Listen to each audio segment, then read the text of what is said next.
শীতের দাপটে কাঁপছে দেশ। হঠাৎ ঠান্ডায় বিপাকে নিম্ন আয়ের মানুষ। সর্বনিম্ন তাপমাত্রা গোপালগঞ্জ ও চুয়াডাঙ্গায় দুদিন পর থেকে মৃদু মাঝারি শৈত্যপ্রবাহের পূর্বাভাস। চট্টগ্রাম বিশ্ববিদ্যালয়ে আবাসিক হলের শিক্ষার্থীদের ডোপ টেস্ট শুরু। জুনিয়র শিক্ষার্থীকে হেনস্থার দায়ে 6 মাসের জন্য বহিষ্কার চুয়েটের 11 ছাত্র। এবং রাখাইন পরিস্থিতি বিবেচনায় টেকনাফ সেন্ট মার্টিন রুটে নৌযান চলাচল বন্ধ। যাত্রী ভোগান্তি চরমে। দুশ্চিন্তায় জেলেরা। বাংলাদেশ জলসীমায় নিরাপত্তা জোরদার।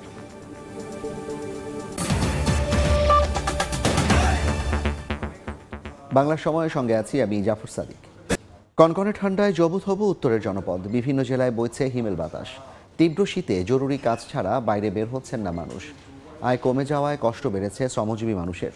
গোপালগঞ্জ ও চুয়াডাঙ্গায় আজ দেশের সর্বনিম্ন তাপমাত্রা 10.2 ডিগ্রি সেলসিয়াস রেকর্ড করা হয়েছে।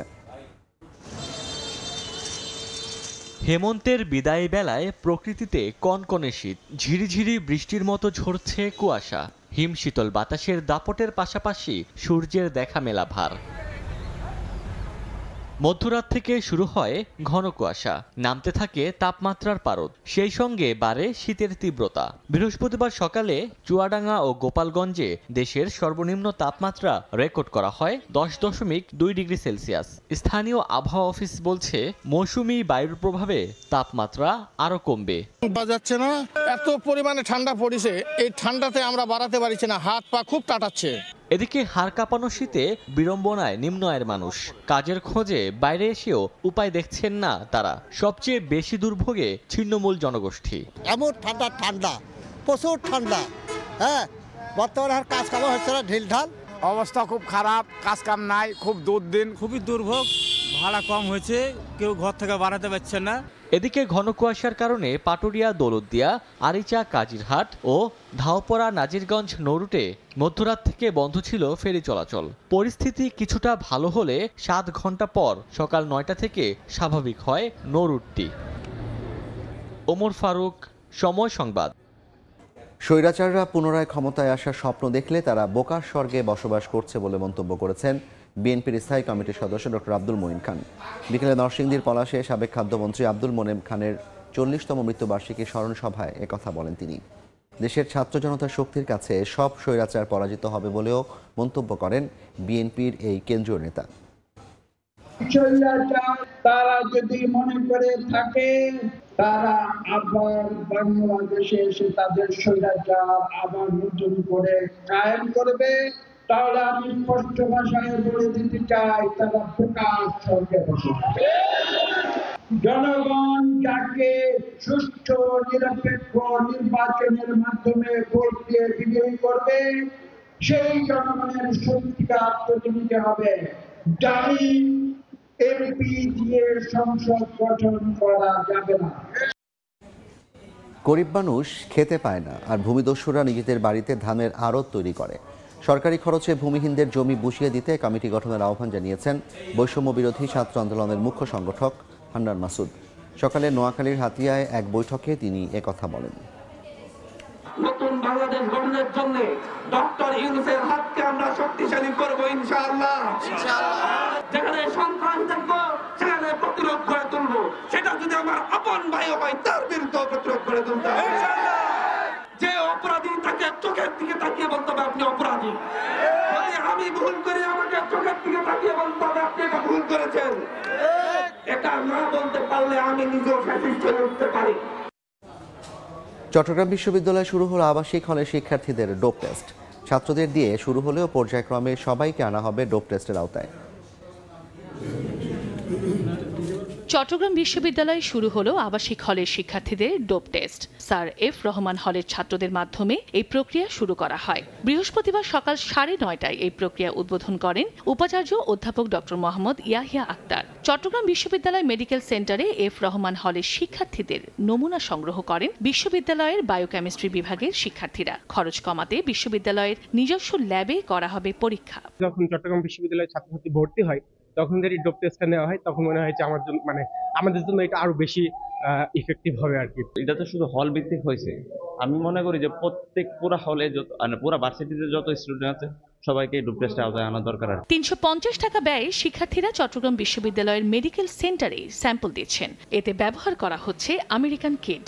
বিশ্ববিদ্যালয়কে মাদক মুক্ত করতে এই উদ্যোগ অনন্য ভূমিকা পালন করবে বলে মনে করছে প্রশাসন। এটা এক ধরনের অসুস্থতা, সেই অসুস্থতা রক্ষা করার জন্য আমরা আমাদের শিক্ষার্থীদের জন্য, আমরা তাদের গার্ডিয়ান, সেটা আমাদের দায়িত্ব। সেই জন্য আমরা এই কাজটি করব এবং আমরা চাই যে তারা কারেকশন হোক। ছাত্রছাত্রীরা যদি সুস্থ থাকে আমরাও সুস্থ, ক্যাম্পাসও সুস্থ। তো ছাত্রছাত্রীদের ভেতরে খুবই কম পরিমাণে কিছু ছাত্রছাত্রী আছে যারা মাদক সেবন করে। তো আমরা সেই জন্য তাদেরকে মাদক মুক্ত করার জন্য, তাদেরকে সুস্থ করার জন্য এই স্টেপ নিয়েছি। পর্যায়ক্রমে বিশ্ববিদ্যালয়ের সকল শিক্ষার্থী, কর্মচারী, নিরাপত্তা কর্মী ও শিক্ষকদেরকে ডোপ টেস্টের আওতায় আনা হবে। সময় সংবাদ, চট্টগ্রাম। জুনিয়রদের র্যাগিংয়ের দায়ে চট্টগ্রাম প্রকৌশল ও প্রযুক্তি বিশ্ববিদ্যালয় চুয়েটের 11 শিক্ষার্থীকে 6 মাসের জন্য বহিষ্কার করা হয়েছে। তারা সবাই 2022-23 সেশনের পুরো কৌশল বিভাগের শিক্ষার্থী। বিশ্ববিদ্যালয়ের স্টুডেন্ট ডিসিপ্লিন কমিটির 278তম সভার এই সিদ্ধান্ত বিজ্ঞপ্তি দিয়ে জানিয়েছে কর্তৃপক্ষ। গেল 5 নভেম্বর 23 ব্যাচের কয়েক শিক্ষার্থীকে চুয়েটের প্রধান গেটের বাইরে হেনস্থার অভিযোগ ওঠে। তদন্ত কমিটি 11 জনের বিরুদ্ধে অভিযোগের সত্যতা পায়। কক্সবাজারের টেকনাফ সেন্ট মার্টিন নৌপথে সব ধরনের নৌযান চলাচল বন্ধ করে দিয়েছে উপজেলা প্রশাসন। নিষেধাজ্ঞার কারণে ছাড়ছে না কোনো সার্ভিস ট্রলার ও স্পিডবোট। একই সঙ্গে সাগরে মাছ শিকারে যেতে পারছেন না জেলেরা। মিয়ানমারের রাখাইন রাজ্যের বর্তমান পরিস্থিতিতে ঝুঁকি বিবেচনায় এই সিদ্ধান্ত নেওয়া হয়েছে বলে জানিয়েছে স্থানীয় প্রশাসন। আর নাফ নদীর বাংলাদেশ জলসীমায় জোরদার করা হয়েছে নিরাপত্তা। বিস্তারিত জানাচ্ছেন সুজাউদ্দিন রুবেল। মায়ানমারের আভ্যন্তরীণ সংঘাতের সীমান্ত এলাকা অনিরাপদ হওয়ার কারণে নৌযান চলাচল বন্ধ থাকিবে। টেকনাফ সীমান্তে চলছে মাইকিং। নাফ নদীর জলসীমায় মাছ শিকার কিংবা নৌযান চলাচল না করতে করা হচ্ছে সতর্ক।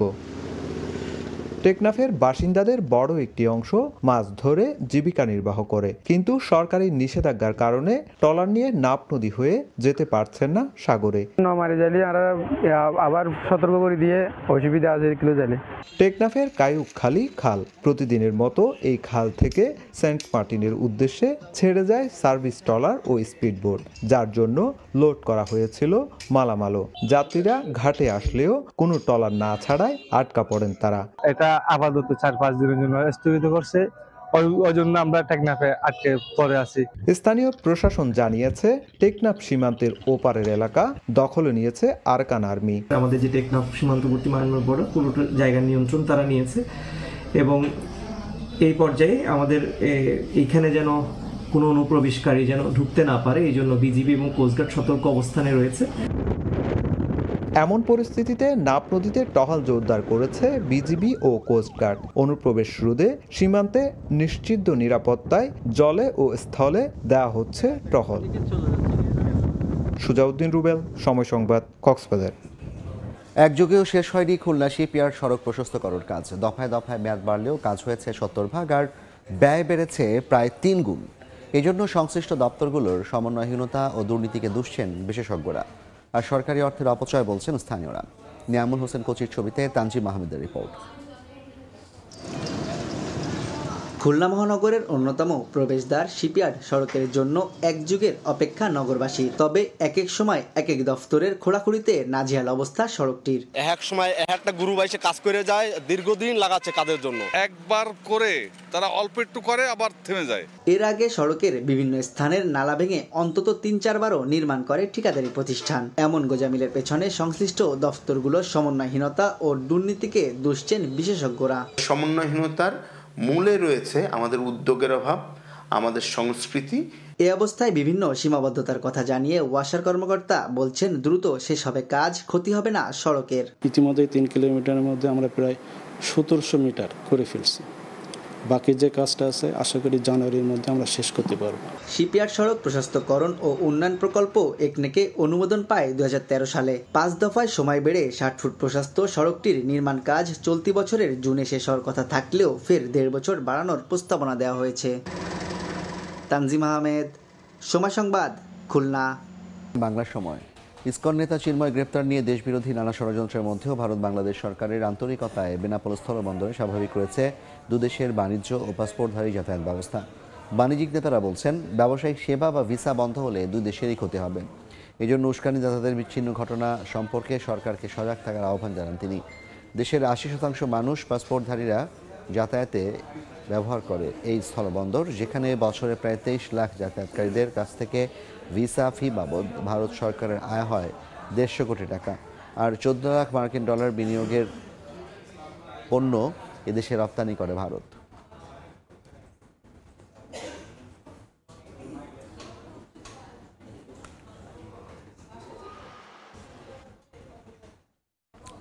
বিজয় দিবস, খ্রিস্টীয় বড়দিন ও নববর্ষের বাজার ধরতে প্রস্তুতি নিচ্ছেন যশোরের গদখালির ফুল চাষিরা। তবে অতিবৃষ্টির কারণে দেরিতে চাষ হলেও বাজার ভালো দাম পাওয়ায় সে ক্ষতি পুষিয়ে নেওয়ার আশা চাষিদের।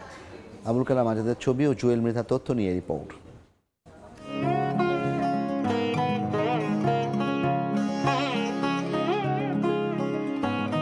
দিগন্তজোড়া সবুজ মাঠে হলুদ রঙের সমারোহ। যশোরের গদখালির বাগানে বাগানে শোভা পাচ্ছে গাঁদা, চন্দ্রমল্লিকা, গোলাপ, জারবেরা সহ হরেক রকম ফুল। আসন্ন বিজয় দিবস, বড়দিন, ইংরেজি নববর্ষ সহ নানা অনুষ্ঠান ঘিরে সারা দেশে ফুলের চাহিদার বড় যোগান আসে জেলাটি থেকে। গাছে ফুল ধরে রাখতে ছেটানো হচ্ছে কীটনাশক। চাষিরা আশা করছেন বিজয় দিবসের আগে এই দাম আরো বাড়বে। 40-50 হাজার ইনশাল্লাহ আমাদের এই বাগান থেকে এই মৌসুমে ফুল বিক্রি করার আশা করি 16 ডিসেম্বরে আমি 4-5 লাখ টাকার ফুল আমি বিক্রি করতে পারবো। এবছর অতিবৃষ্টি এবং বর্ষা মৌসুম কিছুটা দীর্ঘায়িত হওয়ায় প্রভাব পড়েছে ফুল চাষে। বাজার বর্তমান চলছে, তাতে আমরা মনে করছি যে বাজার যদি এভাবে থাকে তাহলে আগামীতে আমরা ক্ষতি পুষিয়ে নিতে পারবো। প্রায় 6,000 চাষি 1,500 হেক্টর জমিতে বাণিজ্যিকভাবে 11 ধরনের ফুল চাষ করেন। সময় সংবাদ, যশোর। বাংলা সময়। নাটোরে বাংলাদেশ সেনাবাহিনীর কোর অব ইঞ্জিনিয়ার্সের বাৎসরিক অধিনায়ক সম্মেলন অনুষ্ঠিত হয়েছে। সকালে কাদিরাবাদ সেনানিবাসে সম্মেলনে প্রধান অতিথি হিসেবে উপস্থিত ছিলেন সেনাপ্রধান জেনারেল ওয়াকারুজ্জামান। কোর অব ইঞ্জিনিয়ার্সের গৌরবোজ্জ্বল ঐতিহ্য, দেশমাতৃকার সেবায় এই কোরের অবদানের কথা স্মরণ করেন সেনাপ্রধান।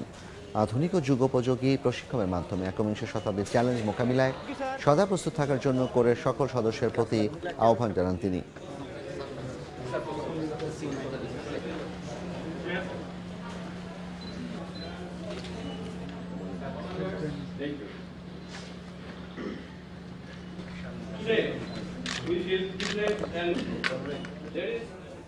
বাংলা সময় শীর্ষ সংবাদগুলো জানিয়ে দিচ্ছি আরেকবার। শীতের দাপটে কাঁপছে দেশ, হঠাৎ ঠান্ডায় বিপাকে নিম্ন আয়ের মানুষ। সর্বনিম্ন তাপমাত্রা গোপালগঞ্জ ও চুয়াডাঙ্গায়। দুদিন পর মৃদু থেকে মাঝারি শৈত্যপ্রবাহের পূর্বাভাস। এই ছিল বাংলা সময়, সঙ্গে থাকুন সময়।